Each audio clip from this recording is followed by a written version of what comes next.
Hello everyone, magluluto ako ng ahong guys. So una, pinirito ko yung ahos. Ginisa ko yung ahos. Sibuyas, kamatis, luya at saka nilagay ko na rin yung lemongrass. Kinisa-isa ko to guys ha, sinabay. So, lagyan natin ng magic sarap. Magic sarap.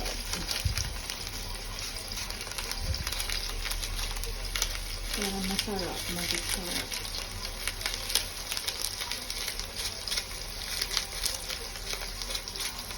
Tapos, ito na sa siguro.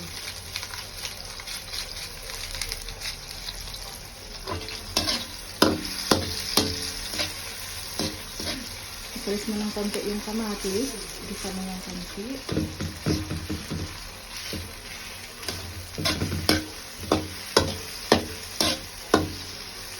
Actually, yung lemongrass, nadala lang talaga siya. Saka na sana yan. Hihi. So guys, lagyan natin ang sabaw.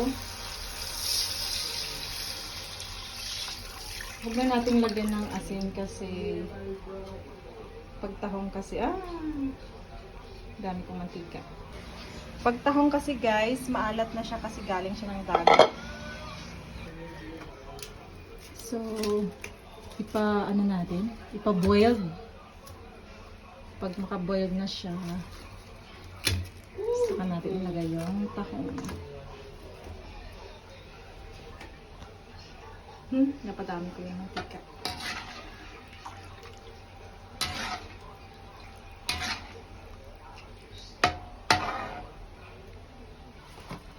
So, sa pagluluto natin, gamit natin po ay kahoy. Kasi para maka-save tayo ng gas.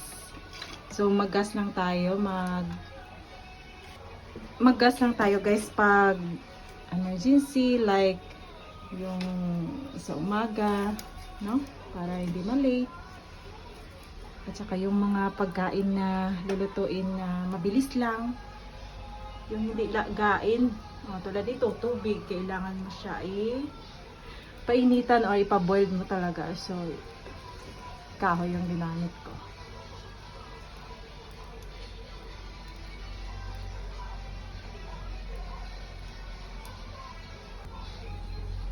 So, guys, shoutout po sa mga members ko sa EA Phoenix Agency.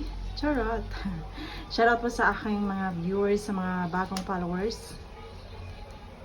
So, ito guys, pag gusto nyong malinis yung inyong lutuan, ito lagyan nyo na siya ng lagyan nyo ng ganito harang siya.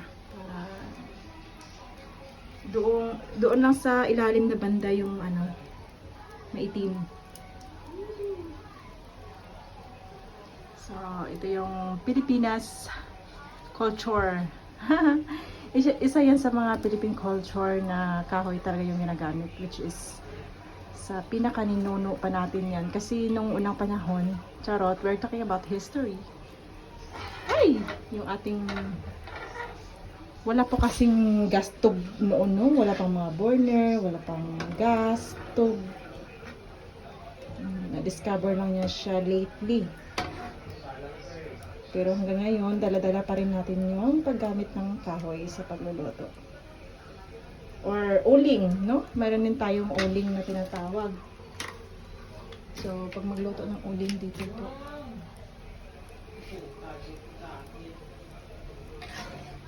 So, para safe, pagkatapos magluto, basain ng tubig yung maapoy na kahoy. So, ito guys, hintayin natin na mag-boiled.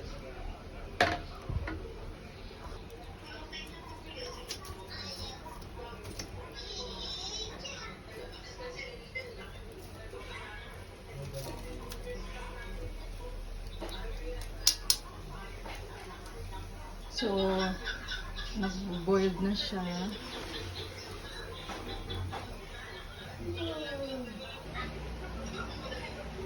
So, binarasyan ko yung brush talaga.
So guys, ang sarap tingnan.